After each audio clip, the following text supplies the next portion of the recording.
香港復康會職業復康及再培訓中心，除咗有僱員培訓局嘅就業掛鈎課程同埋非就業掛鈎課程之外咧，佢仲有第三類嘅課程，而呢個課程咧係由呢個勞福局係舉辦嘅成人教育課程，佢嘅對象咧係嗰啲想提升自己基本生活技能嘅人士。呢一個成人課程分有兩類，第一類係數碼科技應用，第二類係圖像影視動畫與設計應用。喺第一類數碼科技應用裏面，包括有流動應用程式、日常手機應用入門、社交媒體平台生活及工作應用入門、數碼相片處理及管理入門、Micro Excel 進階、Google 入門同埋呢個 WordPress 入門。而第二類圖像影視動畫與設計應用課程裏面，就包括 Photoshop 入門、Photoshop 嘅進階、Anime 嘅入門、Illustrator 嘅入門、Premiere Pro 嘅入門同埋 Canva 嘅入門。呢一個成人教育嘅課程，每一個課程只係需要40蚊就可以學到一門新嘅知識，真係抵啊！曾經有好多有肢體殘疾嘅學生同埋佢哋嘅家長問我唔想畢業之後入讀展亮職業技能訓練中心，咁有冇其他選擇啊？但係如果讀香港復康會嘅僱員再培訓計劃嘅就業掛鈎課程，最多3個月就讀完一個指定嘅課程，咁我嗰年跟住落嚟嘅日子點算啊？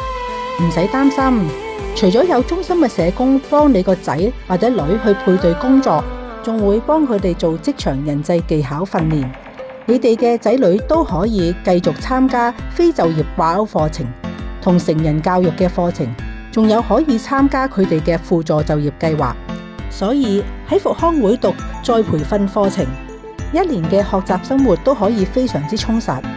咁如果第1年未揾到工作，第2年又可以嘗試另一類嘅工種嘅培訓課程，嘗試從唔同嘅職業培訓裝備自己。希望能夠揾到一份適合自己又有僱主請自己嘅工作啦。呢個都係一般認為殘疾人士必須要去展亮、明愛樂務、松嶺嘅職訓中心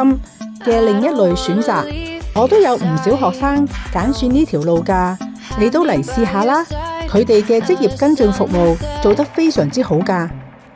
我曾經有一個學生讀完佢哋嘅課程之後，就去咗科學園做咗1年嘢。當然啦，又係返去之前視頻所講嘅問題，好多僱主喺政府嘅津貼底下請咗佢哋半年或者1年，就會同佢哋唔續約。呢個都係大部分殘疾人士讀完職訓課程之後嘅困境。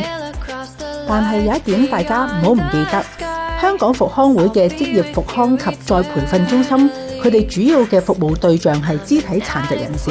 所以佢哋喺坊間去物色嘅工種都係比較適合呢個肢體殘疾人士去就業嘅。所以對於肢體殘疾人士嚟講，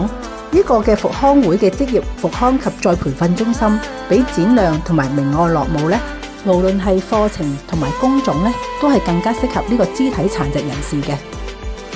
面對仔女嘅畢業，家長雖然係好彷徨，但係坊間係有好多唔同種類嘅職業培訓適合佢哋㗎。